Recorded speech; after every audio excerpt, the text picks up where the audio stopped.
Well, welcome back, everybody, to the Model Car Enthusiast Podcast. We are the enthusiasts on this podcast, and we are also known as the Knuckleheads. I've got three of the Knuckleheads with me today. A couple of them, they got some things going on, but what the heck, Fred's, he's having a little bit of recovery issues, but Acme hangover. Acme hangovers are the worst. 2 out of 4 of us have it. Well, we'll start with you, Fred. Go ahead and introduce yourself, and we'll go around the clock. My name is Fred Pappy Henry, and I suffer from acmeitis. You can find me at the West Georgia Rods and Customs most of the time. But welcome to the show, everybody. Yeah, I am suffering from a acmeitis. Boy, I tell you, what a show! What a show! Jeez. Who's this fella down here below me? I had a great time with him last weekend as well. I'm Irvin Arter, known as the Arterake on YouTube. And I also have a little bit of the Acme hangover. Probably not as much as Fred. Fred had a lot more going on than I did. Oh, he was going. I got it. Yeah. Whoops, wait a minute. Indeed. And I am Hobby Dude 007, Mark Batson, and I wish I had an Acme hangover. I'll get a double dose next year, hopefully. Oh, yeah. And I am Matt, a.k.a. Luka C. Everybody knows me. Yeah, and Mr. Envious, because some of us went. So, and I don't have it. What I have is Halloween hangover because we had 3 days of it with the grandkid, with the program director. He had a ball, and he keeps handing me all his candy. He found out what my favorites are, and he keeps bringing them in here. I'm candied out, but I'm ready for this show. We got a neat subject, and don't we though? We do. We have a neat one, but of course we're missing some of our guys. Everybody's got some things going on. It was a busy weekend, and I gotta mention something. One of our cohorts, old Tim Brown, well, he's busy hanging out with that dude right there. If anybody knows who that is, he's having lunch there with Big Daddy John Garlitz, man. God. He's been at the Garlitz Museum all weekend. Yeah. He's just having a ball, so he's excused. Yeah, definitely. Man, I tell you what, Tim was texting me this week, showing me pictures. I was just he's been sending us pictures. Man, this is something he's been waiting for, and it was like he was telling me, he goes, "Oh man, I can't believe this." It was like last minute. He got a call from the museum because I guess this is an event that they put on with Big Daddy, a whole weekend thing for once a year. And you got to get tickets, and of course it sells out. Well, at the last minute, somebody backed out, and he was on the list, like the first one to call. Because Tim's really good at schmoozing and getting to know people. So the ladies down there at the museum know him. They call it. He got the first call, and he was like, he heard it on the answer machine. Oh, he called right back, and you almost lost out. He by that much. He called me earlier this week and went, "I'm going to Florida." Yeah, I got a picture of him. He shot a picture. He was crossing over the Florida line. I'm like, dang, son. that boy travels. Traveling man right there, He boy. goes. Yeah, he does. Yeah, we had a great time. We had a great time with Tim and Pam at Acme as well. Vicky has a new shopping friend, which Pam. They took off. Yeah. They had a little Friday night. They were, a little bit of this, and I just looked at Tim going, "They gonna hurt tomorrow." Man, everybody has fun at the Acme show. That's why it's the greatest model car show on this rock. I think it is. It's we have a blast putting it on. You guys are killing it, man. You guys are doing a great job. Well, thank you. They're definitely setting a new and a higher standard. That's for sure. Definitely. Well, it's a great association. I'm very proud to be a part of that organization. I was telling Wayne, matter of fact, we're going to have a Zoom meeting one day next week, about the show. That way it's still fresh in our mind. And, one of the things, I mean, talking about, the success of a show, I know a lot about being in a team. And, you mark your successes of, of like a show like this and in life. It's just kind of, being a part of a team like I have for so many years. You mark your successes not by, the good parts, but by the failures. And you implement, the next year, well, you don't do that again. And I guess, with that being said, did we have some success? We had a lot of success with this show. And then did we have some failures? Small. I mean, there's some things that we need to critique, but next year we're going to be, implementing a lot more, to the show. So Awesome. Looking forward to that and sharing that with everyone, as it unfolds for the 2026 ACME Southern Nationals. So. Yeah, Everybody that came, we really enjoyed having everybody there. It was great to see everyone, old friends, new friends. I got to meet this little fella. I was telling him, Irv, me and Matt and Mark was talking just a minute ago. I said, Irv was smaller on. He's not as tall on camera, but when we finally got face to face, I was like, "Dang, you're pretty good sized feller." So it keeps happening to me. I'm a short guy. Every single one of you guys I've met, and Tim Brown. Yeah. Well, you guys are all tall. Mark shocked me. I'm looking up to Mark, and holy cow, you guys are all. I'm just a little guy, a little fat Italian. Let me tell y'all one about Scott Colmer in 90. First time, I bet Mark's already heard this, but I have conversed with Scott in 90, via text, via email, via phone calls. And when I didn't see Scott Friday night, I seen him Saturday morning, first time I had ever, we had shook hands or anything. But Scott looked at me, he said, it was, the conversation that we had via the phone call. He said, I had you pictured as a 25-year-old. Really? I was like, wow, your check is definitely in the mail if you thought I was 25. I said, I can't even take that age and turn it around. I'd be. Can't flip that around. Yeah, I mean, 52. Jeez. I said, no, Scott, I'm actually 62 years old. He said, well, I could have swore you was a lot younger. Yeah, that's funny. Yeah. And there we go. That's I got my issue of that. Oh yeah. So it was great to meet him, Scott and 90 both. We had a great time. Yeah, had some great conversations, both of them. Yeah, they have just a great personality. I met them at NNL East, and they were just as down home, so to speak, that Southern term. Mm-hmm. Yeah, but just bless great folks. It's really great, and it's something that they wanted to do. Scott told me early on it's really important to them to be making it to as many of the shows they can, big and small ones. They've gone, they are, and that's like if the magazine can allow them to get to shows, it's like they're almost their main drive to it. They're just having, and that's the kind of stuff we need in the hobby, and that's why they're knocking it out of the ballpark with what they got going. So great supporters. Great supporters. They do wonderful things for the hobby, and it's great to have a publication on our side again. So that's dedicated to us. It's pretty cool.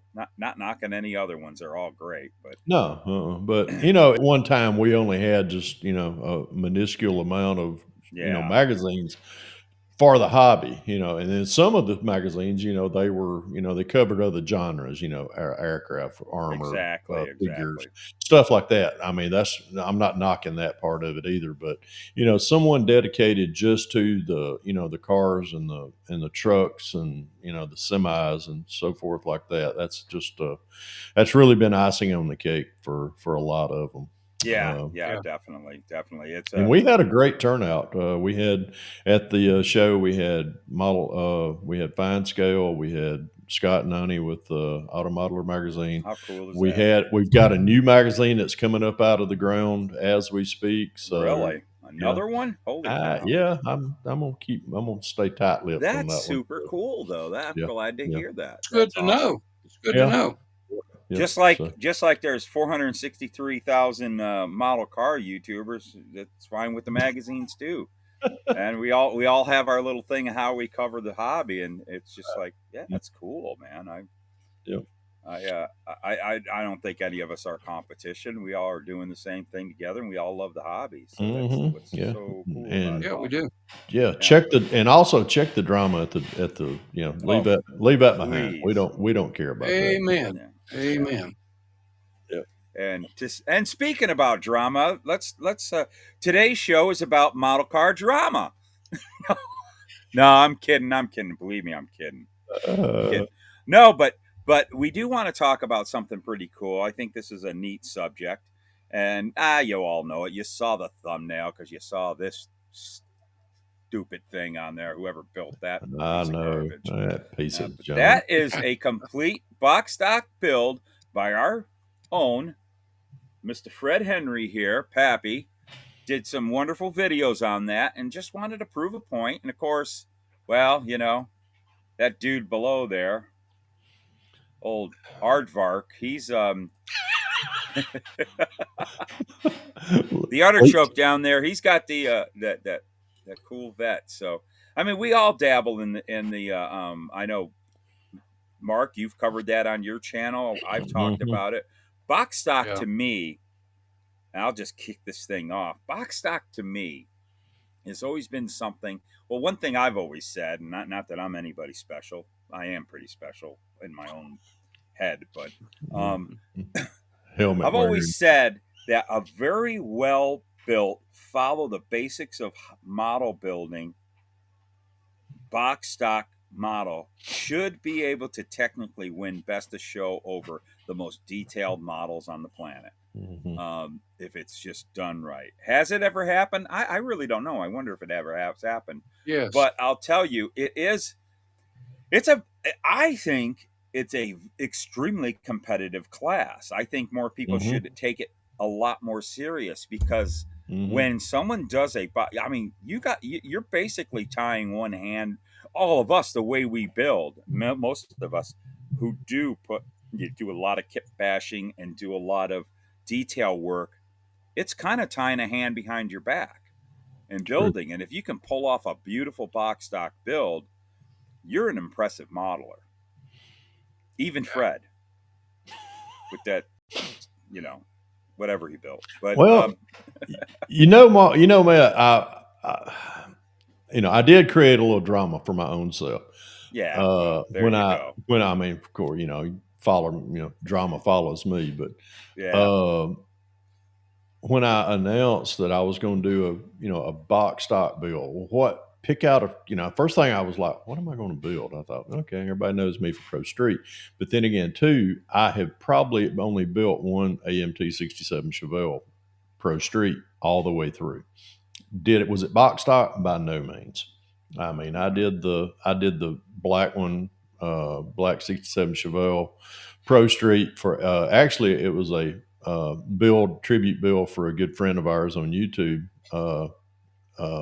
Terry Thacker, better known as Old Senior. And I built that in honor of him. But I took out all the bells and whistles first time, and it was a kit that he picked out. And he was like, right before his passing, he was like, Pappy, I want to see you build something box stock, but I want you to build it. I want to pick the kit out for you. And right before his passing, he said, you've got all those 67 Chevelle Pro Street. Build that one in honor of me. I was like, you got it, buddy. What color you want me to build it? What color you want me to build, or what do you want me to paint it in? Black. I was like, great. Thanks, dude. So you really put the thumb on me about, doing a black paint job is not easy. I mean, it's going to, and I just pulled all the bells and whistles out. Was it a box stock? No. Oh my God. I lowered it. I did use Yeah, I think I did use a kit motor in it, but I plumbed it, wired it, lowered it way beyond what the kit is designed to be. Put a cal inducted. I took the hood and just made a cal inducted hood. Did all the body work on that, and it turned out to be very remarkable. I mean, I'm not braggingly saying that, but it did turn out very well for that. But when I decided to pick a kit for this time to prove the point that you can build a box stock build and it looked good, I thought, man, that's the one I'm gonna pick again. And I just went to my stash of 67 Chevelles. Don't even Not go hard there. to do. It's not hard to do. I mean, it's half of a rack out there. But I pulled one off that I hadn't, pulled parts out of yet, in which it still was in the cellophane, so I knew it was all intact. And I just started building. But the first update, I showed everybody in my video that this is the focus. This is what I'm going to do with it. But I'm going to lower it like I did the Black Chevelle. You gave it the Arterake. Right. And I'll tell you what, I got Irv's approval when he seen the stance on it. He was like, yeah, that looked good. Oh, okay. So that's winning right there. Yeah, that was just, icing on the cake for me on that. And then, but the second video, once I kind of got, everything, before I got it into paint, of course, how I showed everyone how to achieve a lower center line on the car, get a little rake to the front, using only the sprue that come out of the kit, which is part of the box. People were like, "Oh my God, shame on you! That's not box stock." And I was just like, "Really? Okay, it came out of the box." Then they started quoting, I was like, "Oh, hold on a minute, time out. Wait a minute, let me do a Kirby Smart timeout." I went to the IPMS rule book. Before I shoot my mouth off, I'm going to look the rule book over first. And does it say anything in there about altering the stance or the modifying anything up under it? It says that you cannot. But it's really determination of whoever is following the rule book in a club. Or if you go to the national levels or regional, stuff like that. But is this ever going there? No, it's going to sit on my shelf. It's going to go to some of the local shows. Wait a second. So it is in their rule book that it cannot be altered? Yep. No modifications to the suspension is how it was stated. Boo. Yeah, and I was just like, I disagree. well, I've never really followed a lot of rules in my life. I mean, but am I a rule breaker? Yeah, I'm Fred Pappy Henry, and I broke the rules. So get over it. Get over it. I'll let this model speak for itself. So. Yeah. But am I building another box stock, Bill? Heck yeah, man! I had a blast. That's what it's all about. So I'm building. Yeah, it is. Mark, I can't. I already got the bottom on this one, so I can't. I can't wear the hat this time. I can take this out. I'll probably dump all my parts out. But this is, I'm building the. Oh boy, there's all the glare. But I've got the Revell Monogram heavy Chevy kit, and I've got it on the bench right now as we speak. It's a low parts count model. It's a great build. I've already built this a long time ago, but it's a fun little kit. It really is. That's not a bad kit. No, it's not. And I was actually, if y'all remember, that particular kit was popped in that kind of metallic blue styrene. I got a white one, and I was like, I do have a blue one out there still in that, still like that. But I'm going to build that one it's a box stock. Well, it's going to be a semi box stock, so I don't want to create no drama, right? I'm gonna put plug wires on it. I'm gonna put some Protect hoses on it and see. That's what they call box stock plus, right? Mm-hmm. So well, in box stock plus, could you alter the suspension then? I don't know. there's not a listing in that in any of the IPMS rules. But Yeah, well, that's IPMS. Yeah.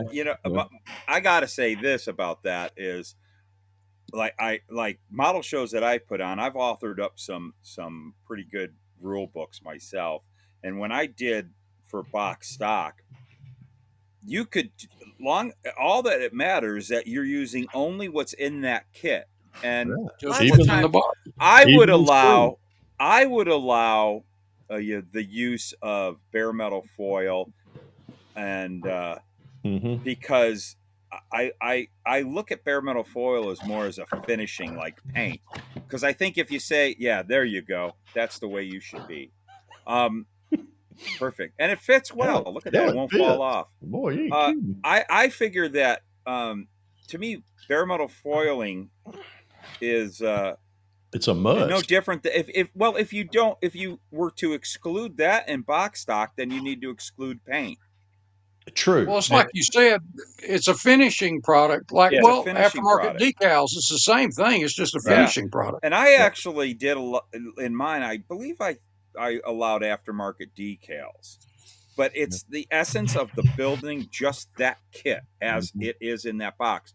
And if you modify it in any way, as far as like the stand, who cares, you know? And then as the long paint, as you're not using anything from anything else, right? And then the paint job, which program director's here. He wants you to eat more candy. No, probably. Yes, you have something to say to us? Nope. That reminds me, Fred, you'll see this next month, but Gerald Wolf did. Well, let me back up a minute. You know how you mentioned that Chevelle was molded in the blue? Yeah. Metallic blue? Mm-hmm. Have you ever noticed when you get one of those that's molded in the metallic color, it always has that kind of swirl somewhere in the body? Mm-hmm. Yeah. Somewhere it's usually in the roof or it's in the door panels. Way back years ago, Gerald Wolf got one of the, I think it was a Coronet that was molded in that metallic blue. Mm-hmm. And as he looked over the body, he noticed that thing had none of those little swirl or gathered metallic in it. It was just perfect. Well, he's lucky. He took, back then, it was the bare metal foil polish. I remember buffed the ever-living daylights out of that thing. Wow. And to a mirror finish, box stock, put it in a show, and not only did it win first place in the showroom stock out of box, it actually won the best paint award. Well, we laughed. Ricky Caltine and he were the only ones that didn't know it wasn't paint. I heard but that he won story. Best paint with the thing. That thing is legend. I've heard that story. That thing is legend. That thing's on display in his garage too. So it's just you should make a little video on that. If you're going to be getting to see that. It was hilarious. That's hilarious. That's fantastic. Wow. But that goes to show you, it is the here's the phrase that is controversial, but I use it in a positive way. Sorry if it offends people, but the difference between modelers and assemblers is that right there. That is true. A modeler is going to take what's in that box and make the best work of art out of it that they can. They're not just assembling it, and by all means, people who just to cover this real quick, people who assemble, if that's how they enjoy the hobby, I had some friends that were just assemblers, and they would tell you they didn't care about parting lines, they didn't care about any of that stuff. They just had a good time spending a Saturday afternoon slamming a kit together and putting it on the shelf, and there's nothing wrong with that. But if you're truly what you get when you build for yourself, which that's another phrase I think that gets very misquoted. We all build for ourselves, and those of us that enjoy building and taking to a competition and getting, striving for a high level award is you're having to build. You can't be an assembler. You are a modeler, and that goes right into the box stock class, where I will again go back to box stock class. It is probably really truly one of the most competitive classes, and I think if anybody can go into box stock class and not only secure themselves a first place, but maybe even snag a Masters award like best paint, which is completely possible. That's a funny story, kind of, what you told, Mark, but that can actually happen. Someone can do the most incredible paint job on a box stock and it wins. I mean, that's awesome. I mean, to me, like I always followed Salt Lake City's standards for box stock. I'm not an IPMS guy that much, but I kind of followed. To me, that was the show of the shows. Like if you were a heavy hitter, that's where you went. So I always tried to follow what their rules were as far as box stock. But I'd like to see a class in box stock where it was all the same kit. So you could really compare craftsmanship of the same kit and show off your basic skills of That's an outstanding idea. I think foil would be fine. Rechrome. I mean, back in the day at Salt Lake, those guys they rechrome plated their stuff. Yeah, All the parting teams out and had their stuff chrome plated. I mean, those guys took it very, very seriously. So I think that's what I'd like to see. But again, each show would have its own definition of box stock. That's what I'd like to see. I'd like to show off basic modeling skills at a show where everybody was on the same. I mean, I think that'd be a cool class just to have box stock, have the rules very defined, but have them defined like nationally, so everybody would be building on the same level. Yeah.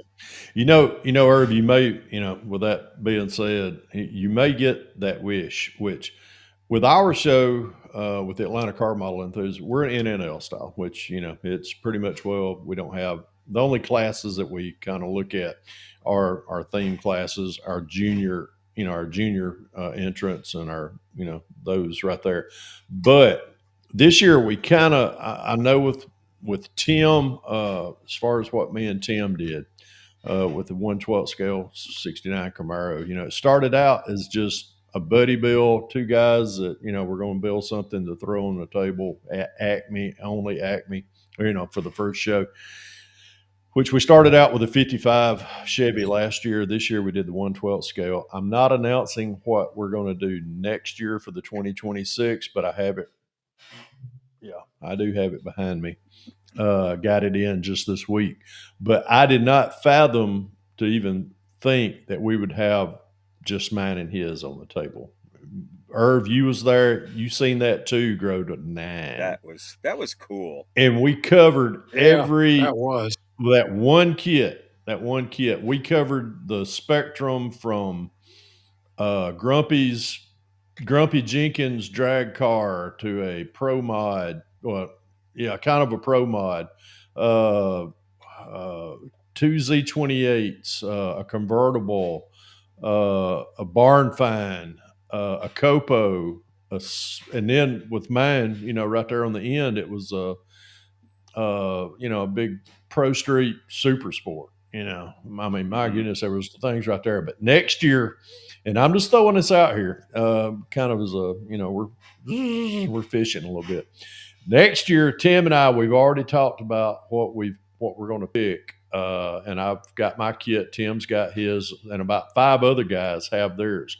We're going to see, and once we make our announcement of what our buddy build is going to be, we're hopefully going to see the sales kind of like the USAC, but when we announce our USAC build each year, those sales go out of the roof. So when we do this, when we announce what we're going to do our buddy build with next year, we'd like to see as many people get this kit. If you have it in your stash, if you ain't, get it ordered in.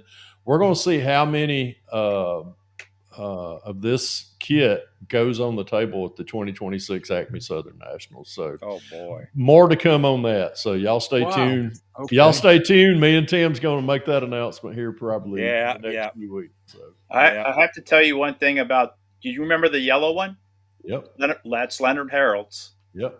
I sold him that kit originally. Wow. That kit was built before any kind of 3D printed stuff. Right. That was.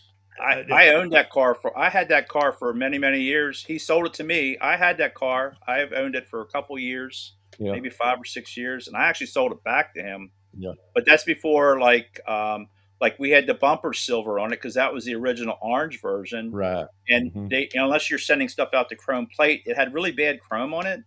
So we ended up painting the chrome on. I did the bumpers in silver because at the time you couldn't, unless you're sending it out, you couldn't really have chrome plating. Yeah, but that car was built way before any of these 3D parts were out. If I remember correct, the conversation he and I had this week on Facebook, I think he said it's 25 years old.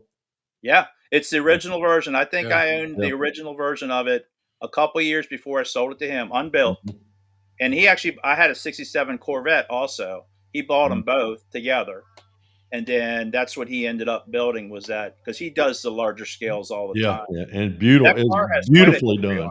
Yeah, that car has quite a history on it. Beautifully done. I was like, I think I spent a good bit of time looking at that one over. I was like, wow, just remarkable. Great job too, I might add. But yeah, just beautiful ones on the table. That was neat. 900. Wayne texted me. He texted me what the numbers were. I think it was like 960. Wow, that's staying. Yeah, pretty much been. But it sounds like the number of models on the table are pretty well normal for that show. But from what I understand that you've told me from some of the stats is that you had more builders at this show this year. Yeah, matter of fact, let me pull up. There's actually more entrants, huh? Since we've been in the new venue, it's been just over 900 every year. Yeah. Oh yeah. Is that right, Fred? Right. I'm trying. Oh, here it is. Show stats. Excuse me. Show stats for 2025. There was 940 model registrations, 196 entrants, which is a 59% increase from 2024 last year's show.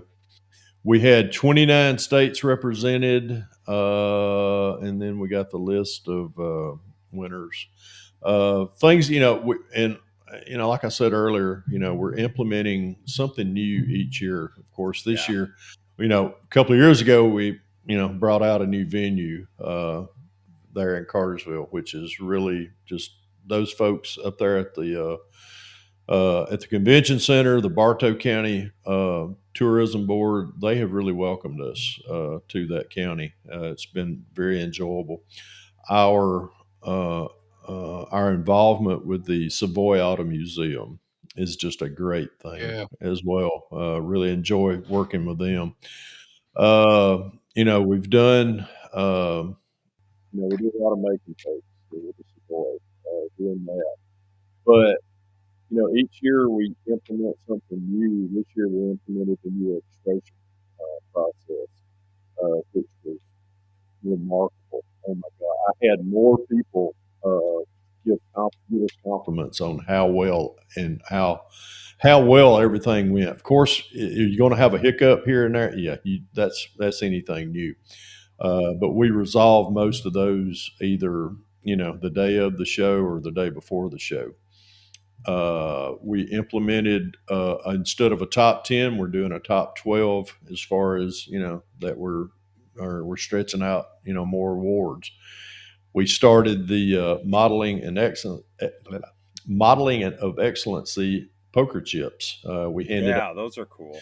We handed out 15 of those, and it wasn't a just come by and set it down on the car, on the table, because it's easy for somebody to do that and stick, go, oh, I got a modeling and X. No, we handed it to the builder, and took a picture with them with the chip and their build itself. And that was really cool because, boy, the smiles that you saw, Oh my God.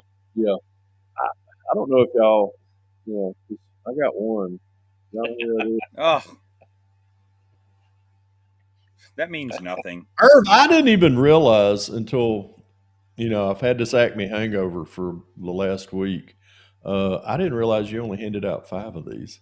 Well, I handed out 10. Well, okay. This was a big show.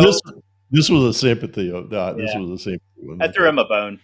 But Irv, thank you. I've been meaning to. Yeah. No, I normally give 5, but it's such a big show. Yeah. And there's so many things. I wish I would have gave out 30 because it's like I see a lot of Oh wow. like the quality at this show, like man. Yeah, you bring your A game.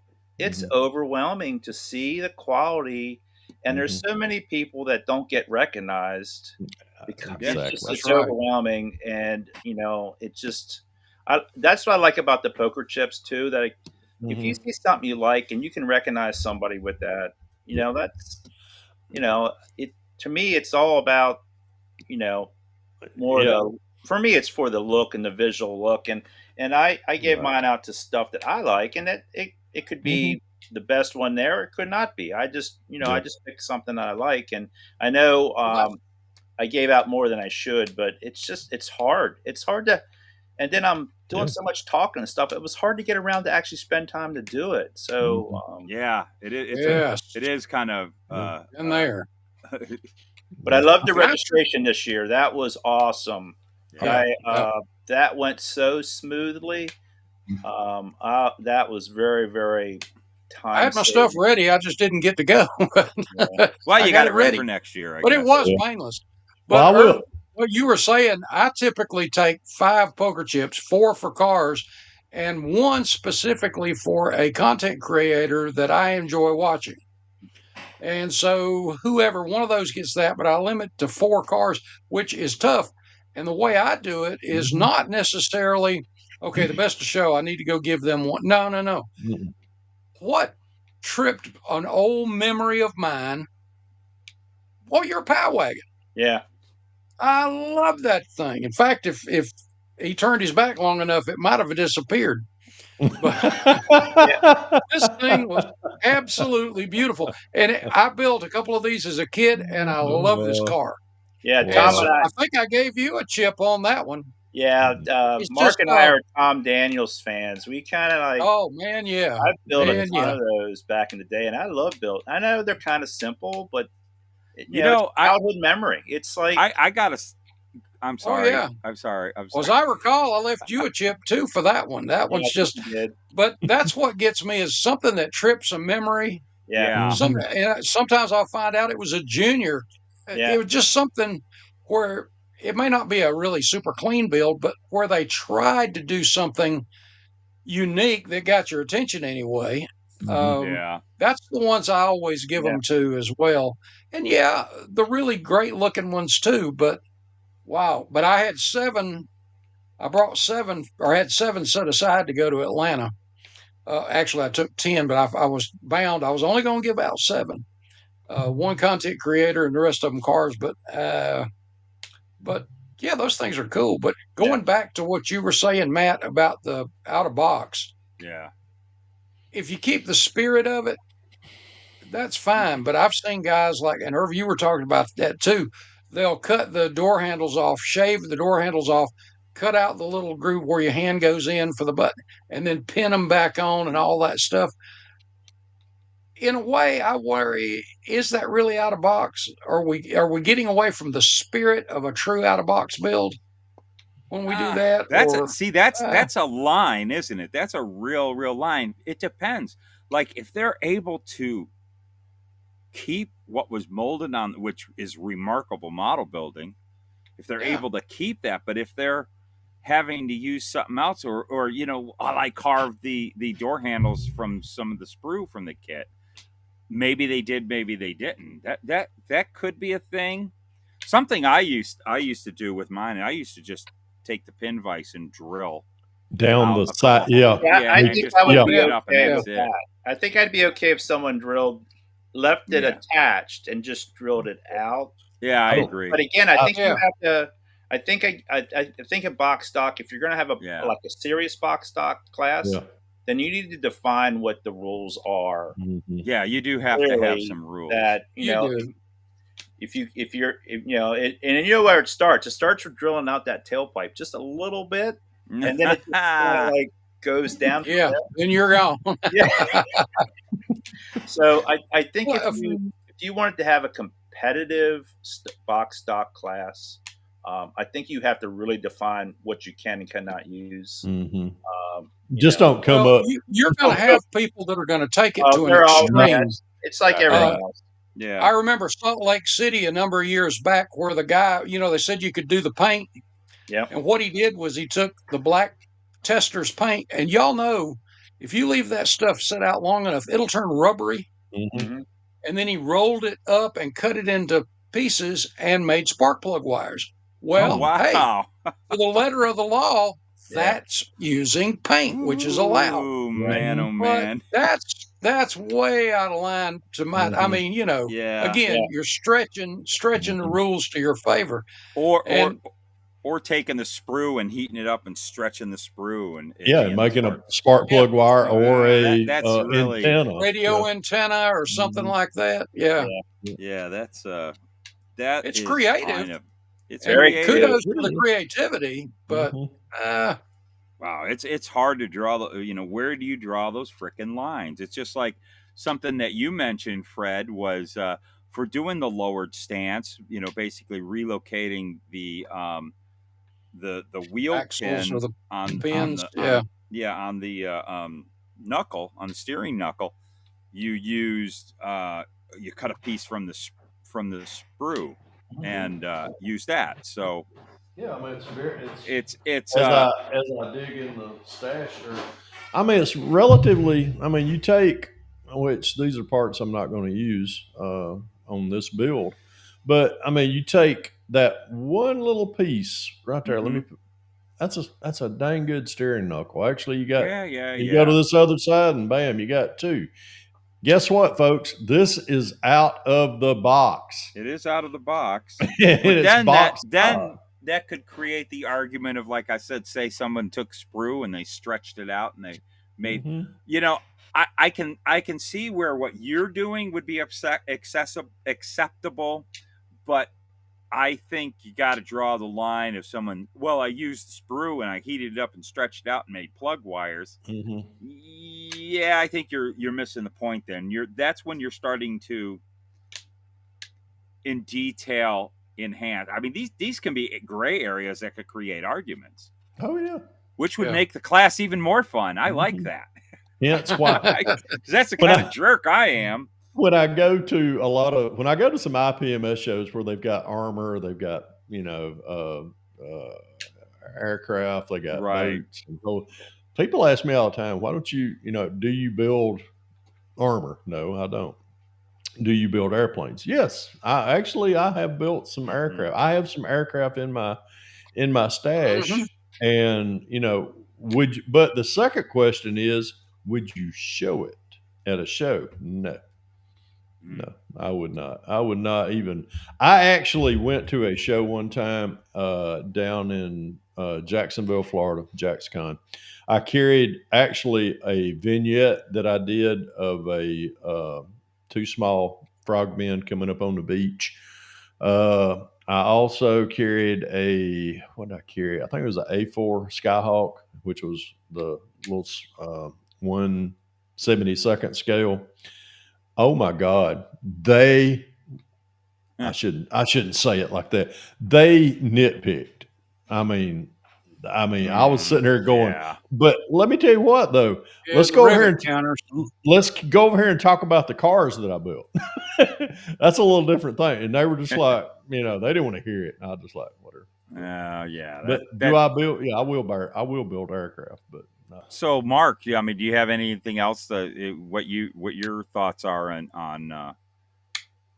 out of box stock, out of the box stock, whatever you want to call it? I've said on my channel many times, it's very, very difficult for me to do out of box anymore, even though I have two on the bench right now. I'm doing one just because of the blah blah that's been going around about assemblers, and so I am doing one out of box, and it's been a struggle because I've already seen two things that I thought, man, this would look so good, and I'm not going to do it. I'm going to stick to it. I'm going to make myself, but after this is over, I might take the engine back out and redo something. But no, I want to do that, and the Tom Daniel theme that's coming up. You've got three different kind of forms for the theme. You got out of box. You've got I guess it's out of box with wiring and plumbing and all that stuff. And then you've got one that's kind of a sketch pad type thing where you just go crazy with anything. Combine 2 Tom Daniels kits or something. Oh wow. Oh, And I kind of like the idea of doing an out of box. And the out of box I want to do is that old Cherry Bomb yeah. with a turbine engine. I thought that one's simple, low parts count. I want to do that one. And Irvin really inspired that. My model cars and coffee this morning, I mentioned you doing that because I said he had a great, gorgeous base coat, and when you put that pearl coat over that, wow! And I thought about doing that.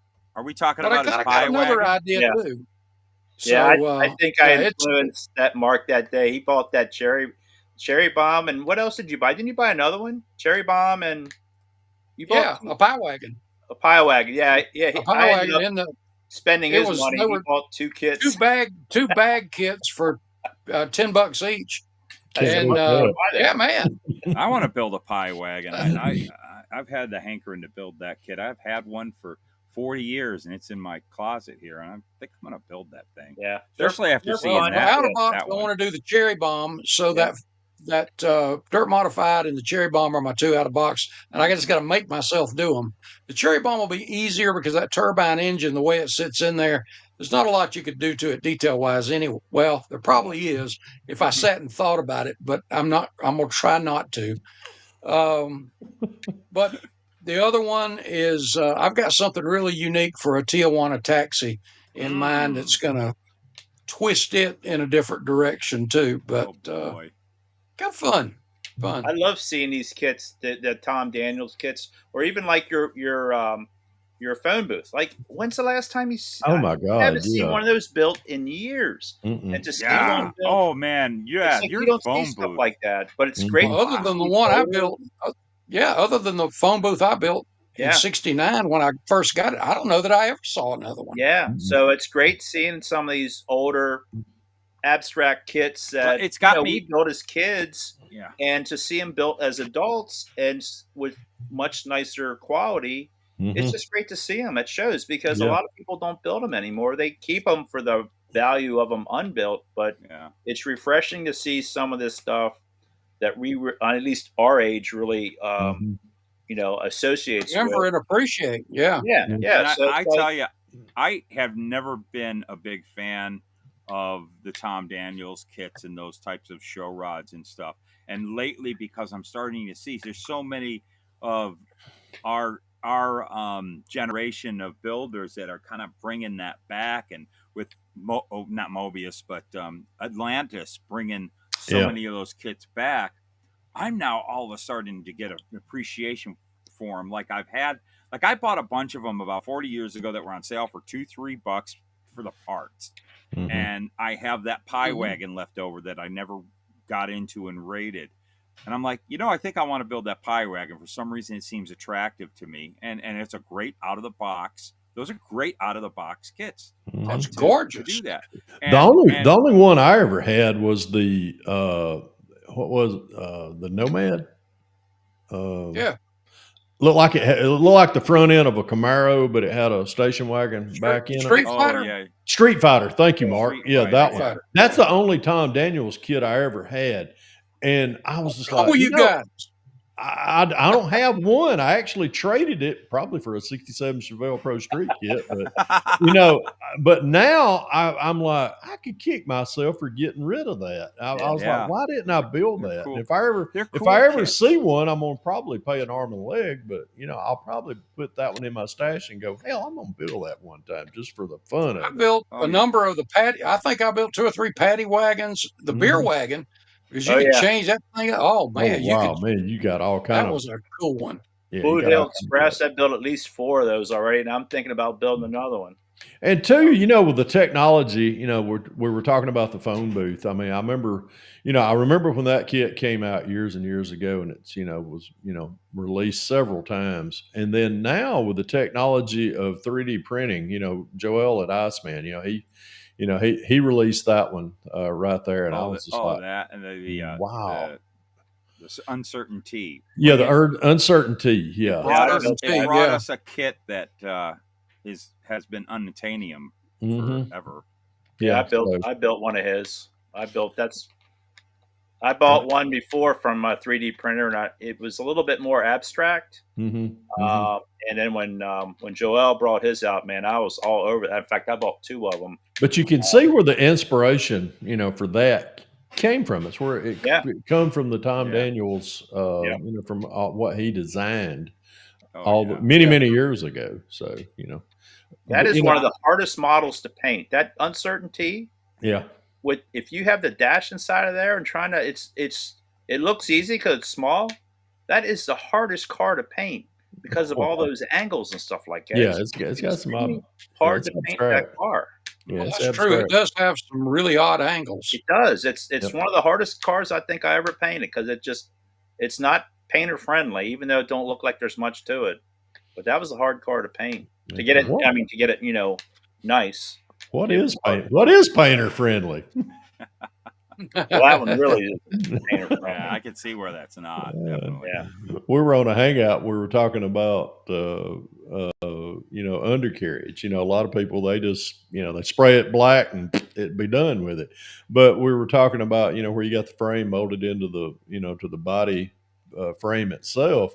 Do you paint it, or do you leave it one color, or do you paint it body color and then tape off and the frame itself? Yeah, I'm that idiot that does that. It's 2 hours worth of taping, but the payoff in the final product is wonderful. I'll do it every time. So see, I grew up in Pennsylvania and everything was black underneath of it because they the undercoating. That's why people ask me why I paint my exhaust manifolds rust. It's like because when I grew up, every exhaust manifold I ever saw had rust on it. I never saw one without rust. Yeah. So that's a color up above the Mason-Dixon line. Yeah, I mean, I think it depends on where it depends on where you grew up and what you saw. A lot is you know what I mean. Like I never saw a car that didn't have undercoating on it until I was much older. Because we all had undercoating on it. Oh yeah. And every once a year we'd go underneath it and spray it black again with a spray bomb just to clean it up. But what about the rust? I'll just paint over it. It's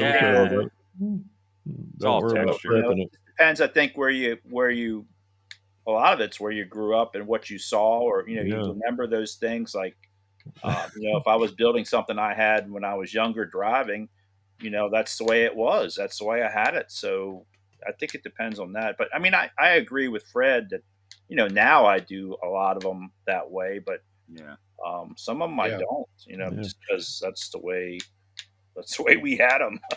heck, down here in the South, a lot of our junkyards, we've just converted them into museums now, kind of like up there at Cartersville, right below the Savoy Auto Museum, and where we hold the show, there's a place down there called Old Car City, which the guy, as a kid, I went up there and picked parts in this junkyard as a kid growing up. And now they've just converted it into a museum of old cars. They keep it. That's super cool. They went and, they cleared out all the roads, kind of organized, each car. But and you can walk down through there. You can take, it's a automotive museum in its rare form of a junkyard. But I was telling Tim Brown, I said that, as a kid, I went up there as a kid and picked parts for, cars that we were working on and building, hot rods and things like that. And that was the first place I remember pulling I forgot what we were pulling, but once we got it pulled out, we raised, we had to raise the car. I think we was pulling a rear end out. And the old guy drove an old truck down there and he'd lift it up for you. You get up under there and you either disassemble it, or 5 minutes later, you come back with the oxygen acetylene set and you go, hey, I can cut that out in 5 minutes. But when he raised it up, he left you there. And I got up under there, and next thing I know, I met the biggest copperhead snake in my life. And of course, we shot it. And he come down there thinking we'd blowed the place up. And he said, y'all okay? I was like, no, but we just killed your guard snake. And he was like, I was wondering where he went. I was like, but now, you got people that's going up there and they're paying money to, walk around this place and, take photographs of old 57s and 55s and old trucks and stuff, cool. which is, it's just there's so much memorabilia up there now. But that's super cool. But there's just too many memories for me to go back up there because of that stupid copperhead snake. I'm good. Wow. Oh man, that's funny. But out of box. Out of box. Out of box.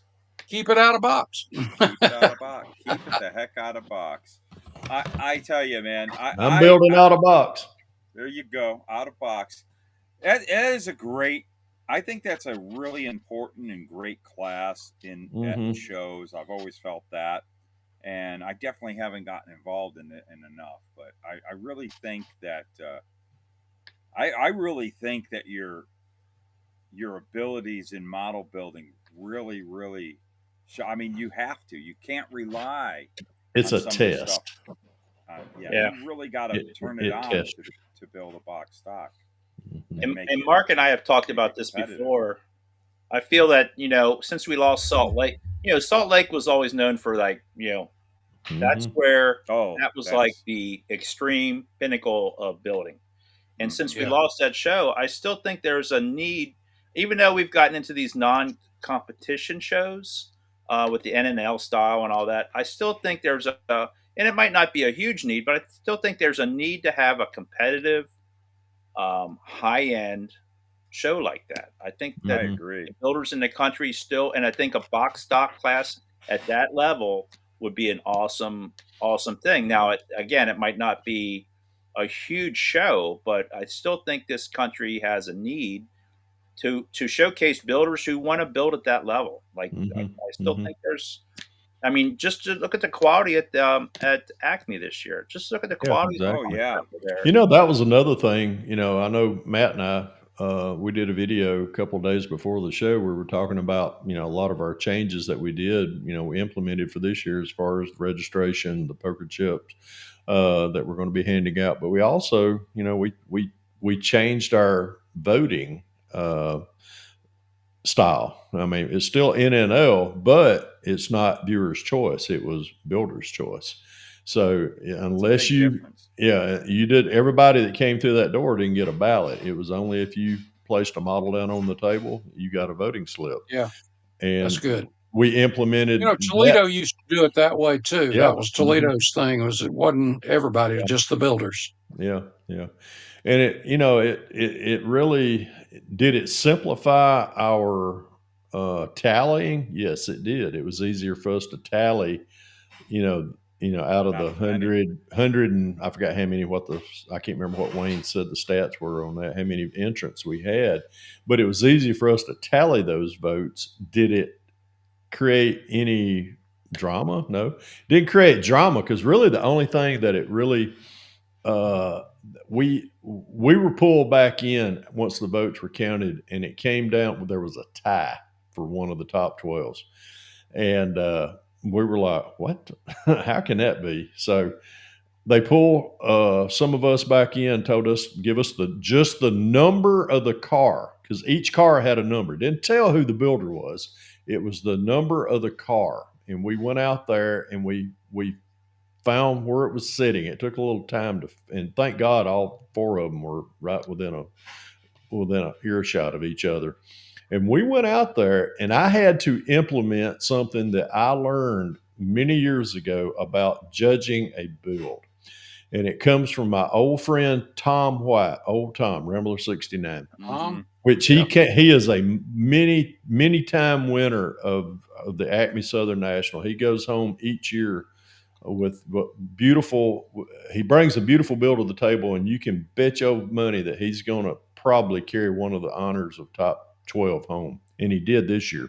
But years ago, Tom and I we were at a show down in Florida, and Tom told me, he said, Fred, do you know what the difference between first place and third place is, or no place? And I said, no, what? He said, look down in a kit, or look down in a build. If you see a lower radiator hose on a car and you go to another one and it don't have it, that's the difference between first and no place.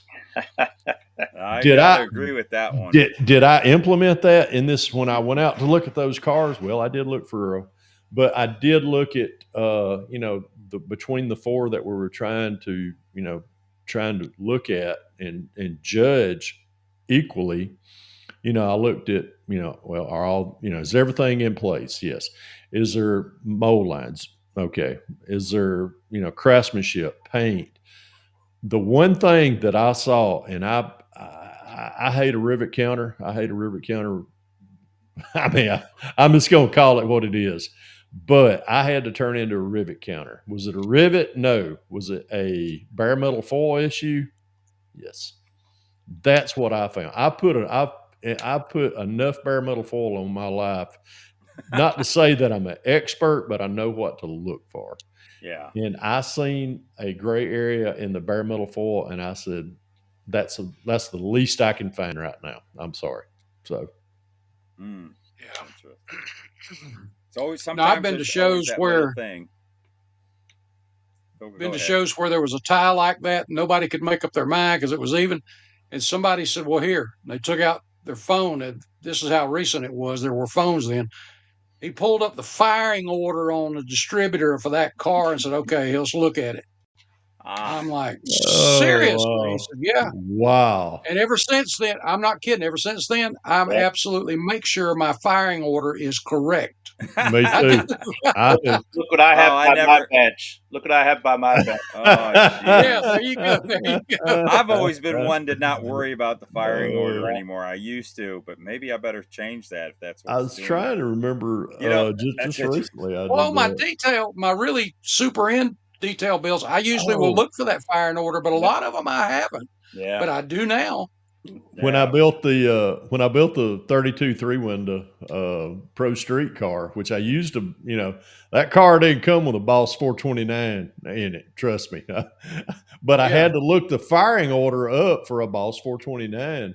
Now, is that thing wired correctly to it? Yes, it is.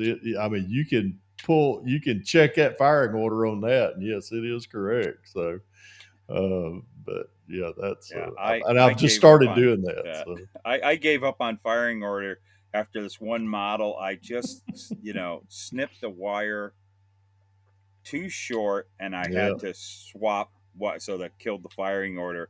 But it still looked great, and I was like, who the heck is going to know this? I mean, it's going to take some work. But apparently there are ones that there are points I could see where we got to pick something. Mm-hmm. Got to pick something. So yeah, definitely. So whether it be firing order or lower radiator or whatever. I had one once. I was a judge at a show. This was like back in 1990. It was a real long time ago, and there were two street rods on the table. One of them had just recently been on the cover of Scale Auto Enthusiast. Wow. And the other one, it was an amazing build. And I remember the builders. One of you guys, a regular who comes, I don't know if he came this year to Atlanta, but Rob Smory. Mm-hmm. This is when Rob lived in California. He came out to a show here in Arizona I put on. And a guy by the name of Ron Bolton, who he has passed away. But if you guys remember, long time ago, there was a resin casting company called Mad Dog Models. Mm-hmm. That was Ron Bolton. Yeah. Ron Bolton had this beautiful 37 Ford on the cover of Scale Auto. And Rob Smory had I think it was a 37 Ford. It was when that monogram 37 Ford sedan had just come out, the hot rod, which was just, that kit was just, everybody was losing their minds over that. And Rob did this crazy paint job. It was beautiful. These two models were as equal as you could ever get. And me and the other judge were like, how do we bust these up? And then I got an idea, and I took my pen light we didn't have phones back then, and this is not a pen light. I just had to pick. I guess maybe I don't know. And I started. Let's just look. We would shine the light across the paint jobs, and we found a tiny little, almost nothing of a dirt nib in Ron Bolton's cover car, and Rob Smory ended up winning first place in that class over that little. That's all we could find the difference between the two cars. Yeah. So yeah, it can get and it can get that tight in box stock. Mm-hmm. Oh, I would think if you're building, especially if you're building all the same kit, if you're building all the same kit, oh yeah, man, that'd be. I mean, that would have to be, that'd be a hard class to judge because it would come down to little things like that because you're comparing apples to apples. I mean, it's the same that kit. would be right. That's that right. would be an incredibly interesting class to have, not only it being a box stock class, but the same kit box stock class. Mm-hmm. Yeah. If any shows have the guts to put that on. Yeah, that'd be a tall order to do that. Yeah. Let's have a 67 Chevelle Pro Street class. Okay, I know the Fred Henry class. Fred pick out the model. I know where you can buy a few. Yeah. You think? Maybe. I tell you what, I had at the show, and I know we were talking about this earlier. We're still all kind of recovering from the ACME show, but I know Irv, we had a blast hanging out. I know we were talking earlier about the. I did 10 questions on a Friday night before the show with the Brian, and that's another thing. I want to congratulate Brian Burwell from Got Fuels. He carried home one of the coveted top 10 or top 12s with his Cobra. I know Mark and I were talking about this earlier last week. And just to see, for him to walk away with one of those with that beautiful paint job on that car. But, getting to, I got to hang out with him Friday night. We did the 10 questions with everybody off of his Saturday night hangout.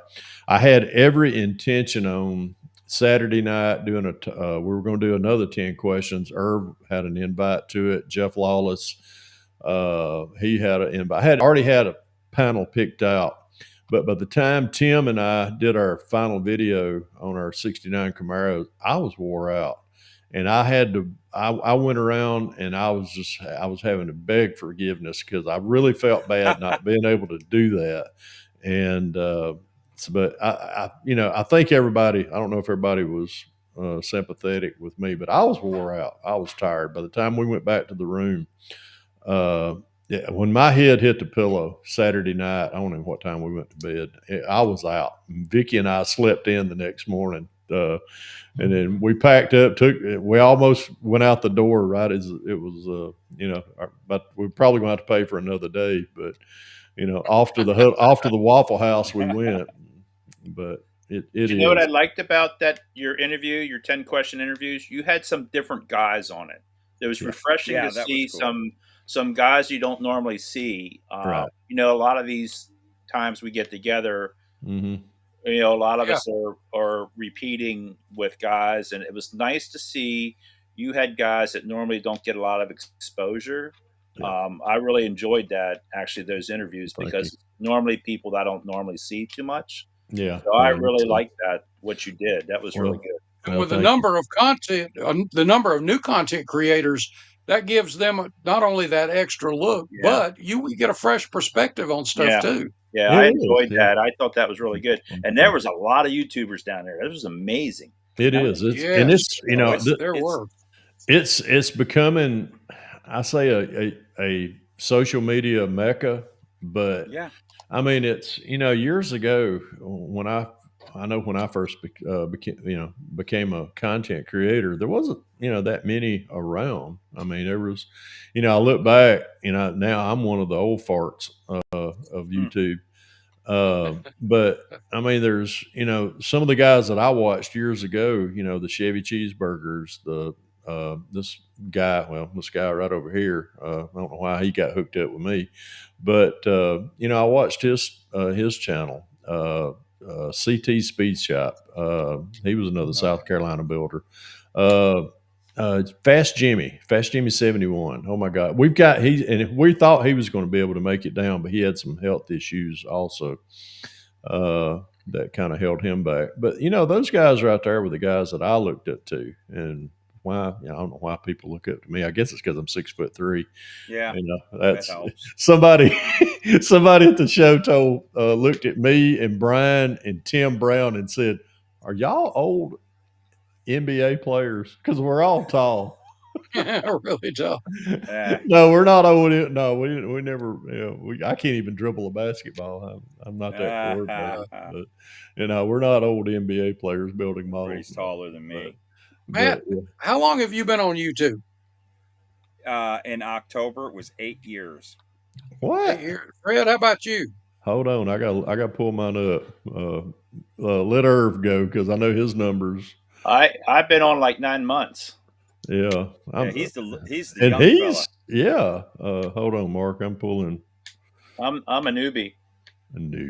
Where are you? And Mark had a lot to do with me even starting mine because I was on the fence, and Mark spent a good bit of time with me at a show, which he spent a ton of time with me and really kind of gave me that extra little push to actually start it, or I probably wouldn't have done it. I don't think I would have started Mark.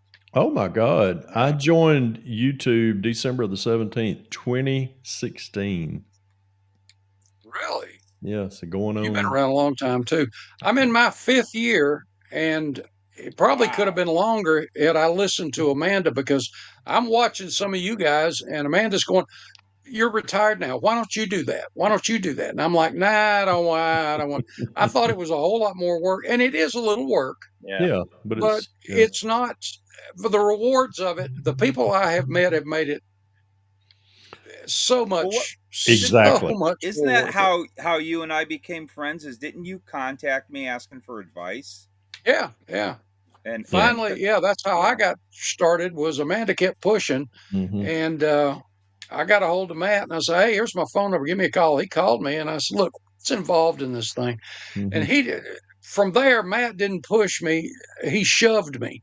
Yeah, I mean, he really kicked my butt. Well, if you remember, he called me back in a couple of days. Have you done it yet? Have you done anything yet? Well, from what I recall is when you contacted me, you had already put maybe 1, maybe 2 videos out, but they were just slideshows, and you typed out wording and all that after stuff. you had well, no, we had already talked before I did that. Was it? But maybe you had them ready or something. But you had contacted me asking, well, my opinion or whatever, if I could help. And my thing was, well, I knew you from doing articles for Scale Auto, and anybody who had that background, I'm like, definitely, you're like, this is the new thing, right? With magazines aren't as reaching out as much as the YouTube.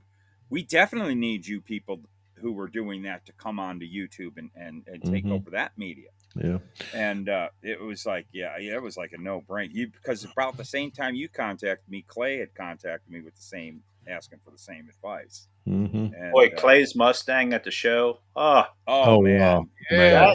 That car was incredible. Did he just like take it where he's always been here, and he just went like that? He went another level. Yeah, that was. He created another level. That car has that way of setting the standard in areas, and that just wow. Yeah. He definitely brings the wow factor every time. Yeah, that was. I loved, and I'm not even a NASCAR guy, and I loved that car. That was amazing. Yeah, that is, I call museum quality. Yeah. That was an educational piece. It was, yeah. That was really cool. I like the idea that he cut that in half and had half the body, and that just that was very cool. It was crazy. That car was crazy. I mean, you could probably look at that. I could stare at that car for hours and still find something new on it. Like yeah. That was crazy. And to think that what I seen last year in 2024 is something brand new that he brought to 2025, and I can only imagine what he's going to bring 2026. And I'm just like, wow. He's just such a humble guy too. He's just so nice. To talk to. And he's easy to talk to. A great guy. Man, he's on a whole different planet in building. That car was something else.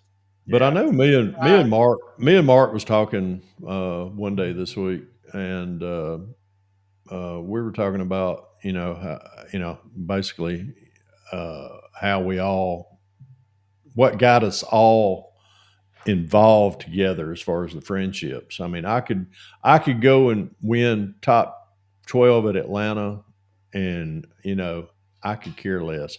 But this one little piece right here has united more of us through content creation, going to shows.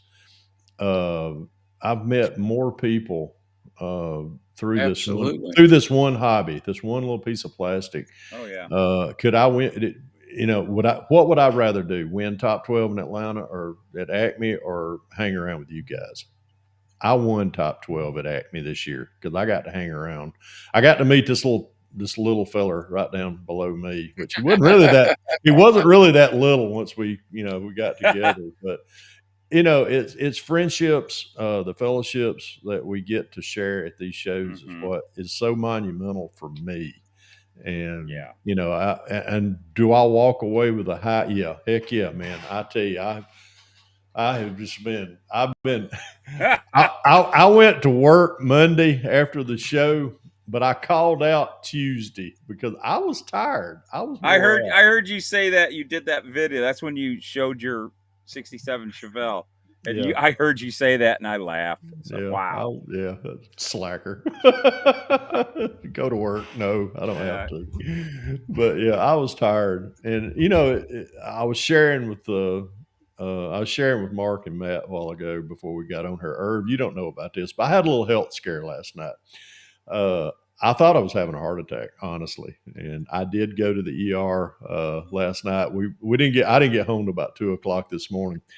And I told Vicky this morning when I got up, I said, I got a podcast to do. Are you going to be able to? I was like, honey, my EKG was fine. My EKG was fine. It was just, I think it was just the overload of, the show. I went to work all week except for one day. Trying to, we're finishing up the house here. Everything's finished here. I tried to just do too much. And then yesterday afternoon, it just finally, it caught up with me and I started getting chest pains. And it was really just, from my gluttony of overeating is what it really was. Thank God that's what it was. But it is. It's just been kind of ACME hangover for me. So, but I'm gonna probably shut up here in a minute. I know a lot of people asked about these two fellows right over here, this one here and this one right down, not the one directly below me, but more people. I had more people with my involvement with this Model Car Enthusiast podcast ask about Matt and Mark. They were like, "Where are they at?" And I was like, "Well, Mark and I had already talked prior to not coming to the show, and I said, well, he has some things that he needed to address in a personal nature. Appreciate you asking. I had to come up with an excuse for Matt over there. I just live too darn far away. It's too darn far away. Yeah, I just didn't. He just. I don't know why he just didn't Uber. He could have Ubered down. Yeah, I probably do that. Or we could have flew you into Brunswick or into St. Simon's, and you could have rode up with Matthew and Heather. Yeah, there you go. Got to spend a lot of time with them as well at their booth. It was great. When I arrived at the show Friday, Matthew was already checked in. The first thing that he wanted to see was the big Camaro. I said, "Well, it's upstairs. You got to come up there." So. That was the first thing we went upstairs. He was the first one to actually get to see it outside, as far as, people that he had a big part in it. So definitely. That's very cool. Big thanks to Matthew at mcbproducts.net bringing models to life. Really appreciate him and Heather. Every time I hear that phrase now, I can't get Mark's British accent out of my head. Oh, that Southern British. That Southern British accent. Y'all. Y'all. You old. And we have blessed this one down here. He's a Southerner now. He had to say y'all in 2 syllables. So, there you go. y'all. Bless your heart. Bless your heart. You You know what? You all. You know what? Bless your heart is really what I it's know. really Well, all- it depends on how you say it. You can Right. say it 2 ways. Yeah, it's I've like learned. yeah, bless your That's heart. true. Yeah. But if I you think hear a woman, everybody who says it go, to me well, says it one way, but yeah, I've well- heard there's 2 ways. well, bless your heart. That's really like, well, you can kiss my. That's the 2 versions. So, Oh boy. Hey, next time anybody out there sees me at shows, I have these new little levels, and I Oh can my check the God. rake on your model car with your That. put that on your car. Hey, Oh, instead of that's brilliant. instead of doing a chip, you should have just got a mess of those to put hand You know, out. that's not a bad idea. Do that and Yeah. just have the Arterake printed I on them. could. Yeah. I might have to I was do going that. to say, if That it would had be the Arterake on spectacular. it. I might have to do that. But yeah, it's just so you have that one bubble out. That's what the Arterake is. One bubble out. bubble out. So I can I better see one of those sitting on that 67 Chevelle when we come to Hope It I'll Don't do that. Snow. And that bubble has to be on the correct side because we're no California squatting here. Well, Or it's not California, Carolina Yeah, squatting. Carolina squat. Carolina I want to squatting. build one. That's on my list to build. I want to build a Carolina squat truck. Oh, Oh, boy. Lord. Here we go. I don't have one quite that small, Herb. I've got this one. I Hold just it got up. these. I got these at Hobby Lobby. I got this. That's at Hobby Lobby. That's a line level, Mark. I know what that is. They were but that's what I use as a line level. Yeah. This here was in with the house. It works. The dollhouse stuff. Really? I don't know what they use it for, but that's where it was. Look, I got like a pack. Oh my God! Like a little pack of them. Yeah. Oh heck! Check it out. You should hand those out, man. You should I think I will. Get your name on them. I think I will. I'll make some little decals to put on them, and glue them on the back of a poker chip. My God, that's not a bad idea. I kind of like that idea. Yeah, man, that's unique, man. That's your own thing. That's perfect for your whole shtick of. That's what I liked when I first found your channel was that first the rake, the whole Arterake thing, man. Yeah, what a great thing to grab. That's cool. You know? Yeah, great thing. Yeah, well, I can't take the credit for that. The Mama's boys, they hung that on my head. So they hung that on. Yeah, it's kind of well, we all get known for certain things in our hobby of what we do. Yes, we do. We know what Fred's is. And that's the nice thing about this podcast is we're really all very different in our styles, and I like that. I like seeing. I was going to say that's what makes it so much more fun and unique. Yeah. I like having different perspectives on everything. I mean, it's we don't want to. I mean, other than building box stock of the same kit. We don't want to be like you. You want people to have their personality come out in their builds. I mean, that's the whole point. And that is something like a same kit build, whether you do it box stock or not. It's like what Fred and Tim did and how it grew. Yeah. But you look, it was all the same kit. That's why I think that would be a great class for ACME to pick up. It's the same kit everybody built, but every single one of those 69 Camaros were completely different. They were all nice. Yeah. They were all very nice. Yeah. I just want to know where everybody ended up putting them when they took them home. Mine's still sitting in my fancy box over here. So you built it its own garage. Yeah, I had to. Yeah, I learned off of that first 69 Camaro I built when my top 10 winner that year fell off into the top of it and busted it. So. But each year I give mine away because I have no room.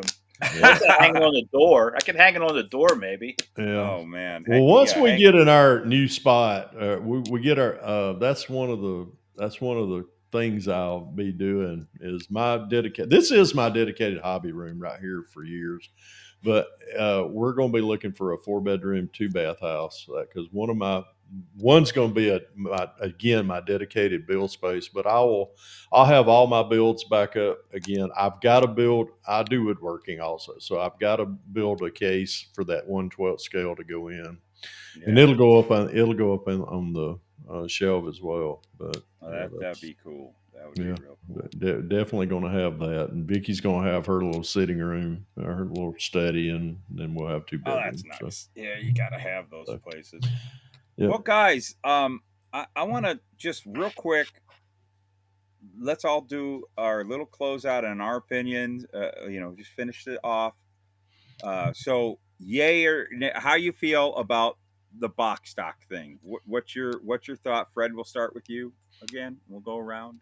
Well, I mean, my thing with the box stock is if it comes in the box and you're having fun doing it, because do I build box stock? Yeah, I'm going to build. You're going to see a lot more box stock builds on my channel. I've got one that I'm doing right now. It's going to be kind of like what we talked about. It's not going to be a complete box stock. It's going to be a box stock plus, because I'm going to do, I'm going to put some wiring on it. I'm going to plumb it with some of the Protect hoses, and I'm going to put seat belts in there. So I might even take, that's the rear end. Well, guess what? The rear end's molded into it. The exhaust is molded into it, and then you've got the drive shaft. I may cut that drive shaft out and put an aluminum drive shaft in.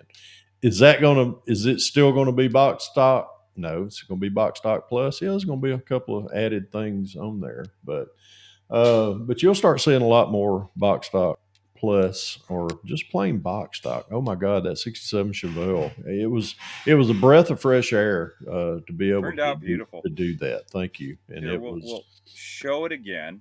Or we won't. There we go. There it is. And is it box stock plus? No, that is strictly out of the box. 100%. You could tell that is 100% box stock. Yeah. Yes. Yeah. But that's my take on it. Irv? I love box stock. I mean, again, defining the parameters, but like for me, I have a signature, the rake. So I like, I didn't add any part. Well, I added, there's a rake for you.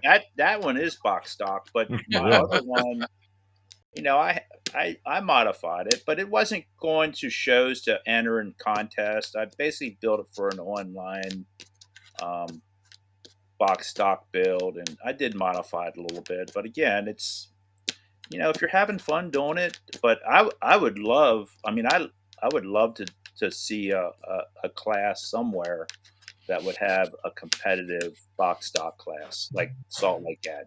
Yeah, I would definitely compete in it. I like. It's hard for me not to. I mean, man, like. Wonder if anybody would notice if I drilled up that tailpipe just a little bit, like maybe a 1/16 of an inch. But I like it. But that's more towards. I mean, I don't build the really high end stuff like some of you guys do. But I think I'm more leans towards that. So I love box stock. I don't have any problem with it, whether you modify it or not. Right, Mark. Well. Over the last 15 years, it's been more and more difficult for me to do them because I just enjoy the detail. However, realistically, in 1963, when I built the very first model car with my dad, it was out of box. Probably the next 100 I built after that were out of box. So I probably realistically have more out of box builds than I do detailed builds. Because I've spent so much time on the extra stuff that, honestly, is it necessary, all the extra details? No, but it's a challenge to me to do it. But in doing these two out of box that I'm working on now, I'm finding that to do it right, there's a lot of work in that too. And, but that's the fun of it. Oh boy, yeah. I've heard the challenge of doing it right. I've heard that said 3 times so far.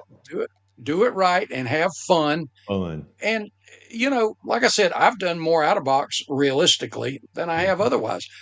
But doing all of those out of the box has kept me in the hobby all these years too. So I'm having a blast with it. And I've got to admit, I am really enjoying these two out of box so far. Have I looked at stuff and went, man, this would look better if it had? Oh yes. But I'm going to make myself stick to it. Yeah, that's a hard And thing to do. it is. But I have a great appreciation for out of box. Bob Downey's one of the best out of box builders, and I'm not taking anything away from a lot of other guys I can name that I know do.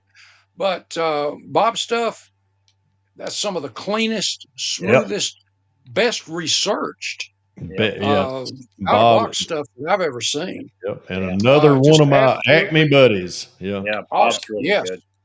I love Bob's work. Yeah, his photography is good too. Stellar. When he takes pictures of his cars, the built stuff, his photography. Oh, he's an excellent photographer. Yeah, auto photographer too. Very, very good. So some of his stuff really looks real, and it's some of it. For me, I have a great appreciation for it, and I agree that we need to have a competition set for that. And I think I have a greater appreciation because the basics of anything we do detailed have to come and do come from the basics of out of box building. Yeah.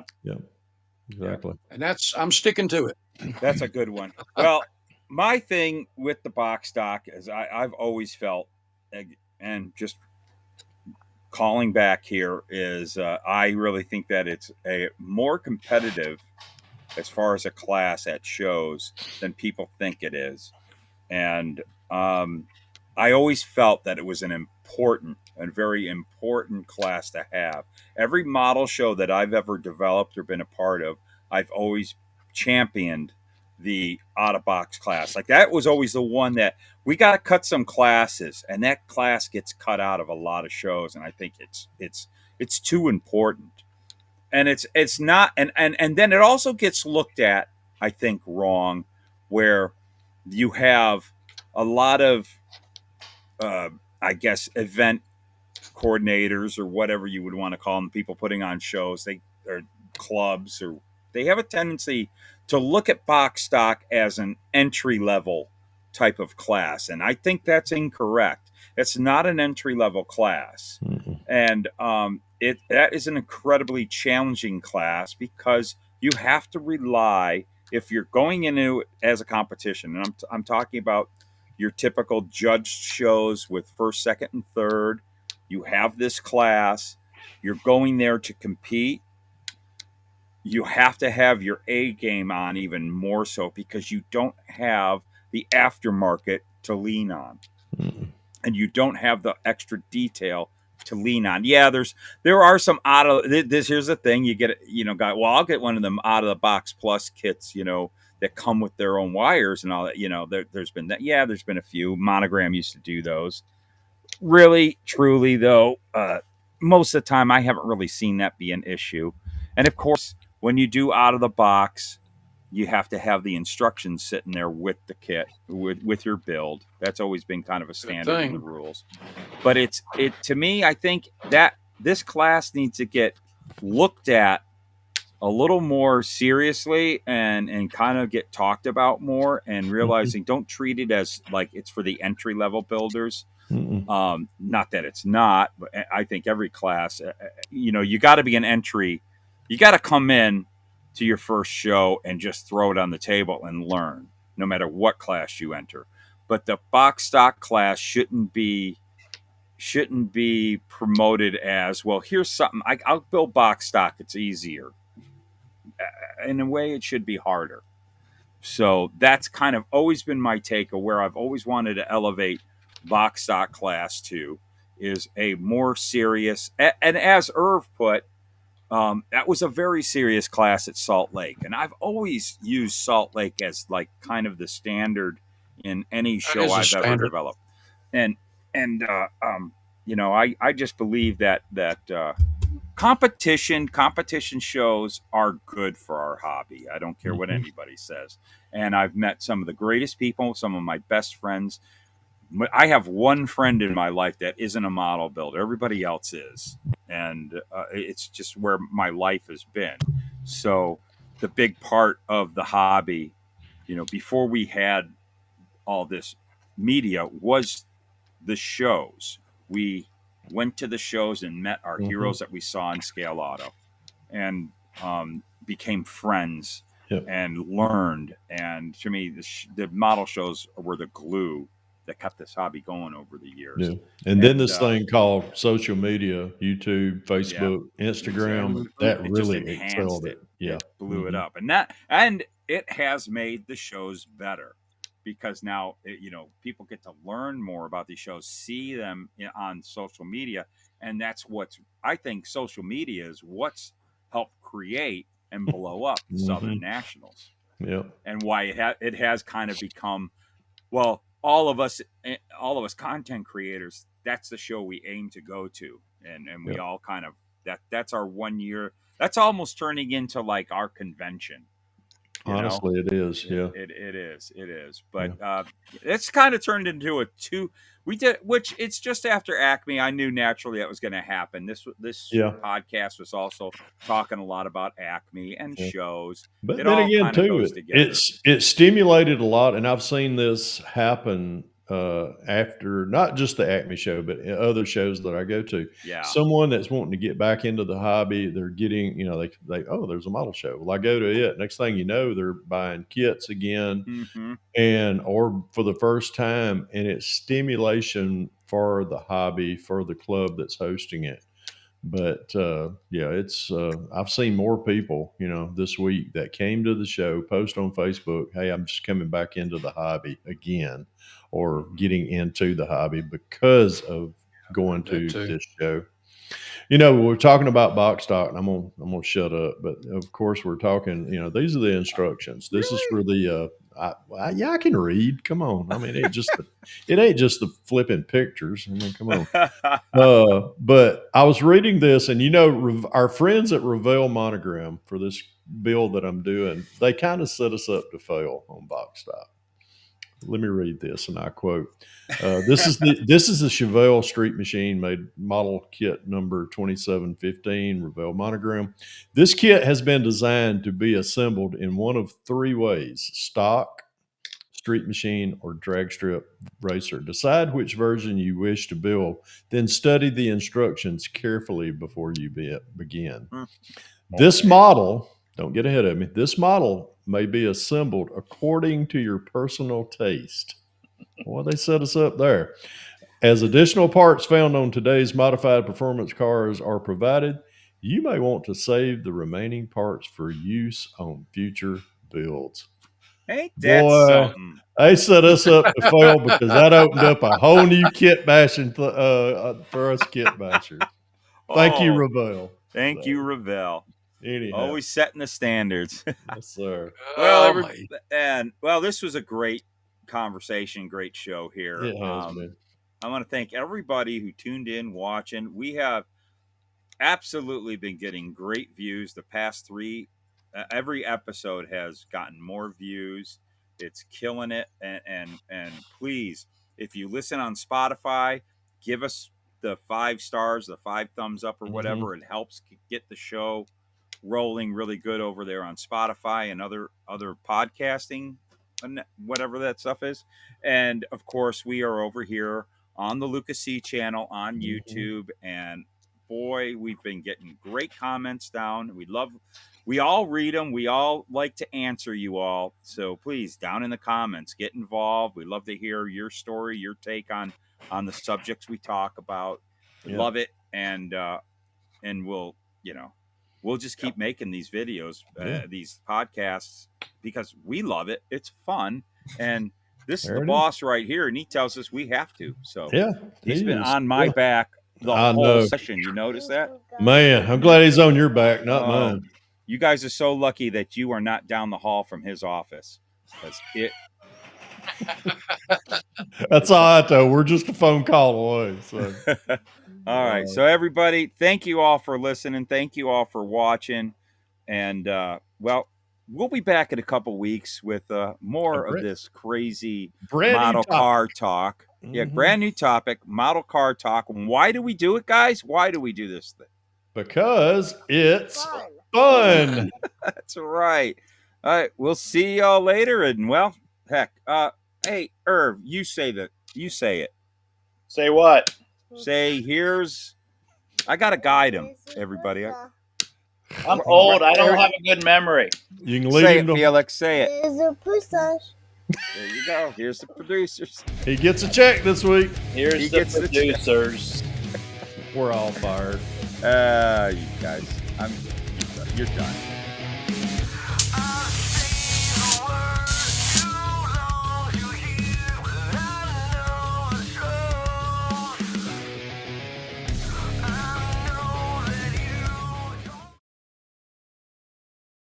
Oh Lord, There we go. we're on It says stage. we're on stage. Put your hat back on, Mark. I didn't get to see it. Oh, I just grabbed the first thing that was sitting beside me Yeah, here. I So know. Okay. I didn't get to do it last Oh, time. So there you go. That was painful. What was it? As painful as? Oh, I don't mean Mark. I mean just trying to get on. Well, that's a learning curve. I'm glad to see we're not just seeing that. You know, you got it like this because like. Well, I tried to do it on my computer, so it's Yeah. Technically it's supposed to be easier, but apparently it's harder. Mm-hmm. But this year I felt like I belong in the South. Like people in the South are actually knowing me. Yeah. So it was a different feel this year for me. Bless his heart. Bless his heart. Repeat after me, Irv. Y'all. Y'all. It's all 2 syllables. Y'all. Y'all. I'm getting there. You passed. I bless you as a Southerner now. Put your head right in the turn it. Keep turning it. I mean, I'm being serious now. No, other way. Other way. Keep going. Right there. Right. Yeah, that's not too much. Bad.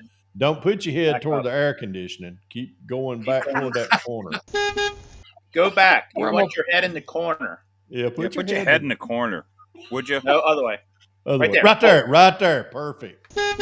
This is kind of reminiscent of when my daddy used to want to watch baseball on Friday nights, and I'd have to put it down a second. And I'd have to hold that antenna just right. Right there. I'm like, dang, Daddy, I'm on the roof right now. I can't hold it that long. Somebody posted a meme, a little boy next to the TV changing the channel, and he's got a really grumped face on him. And it said, a rare photo of a TV remote from the early 70s.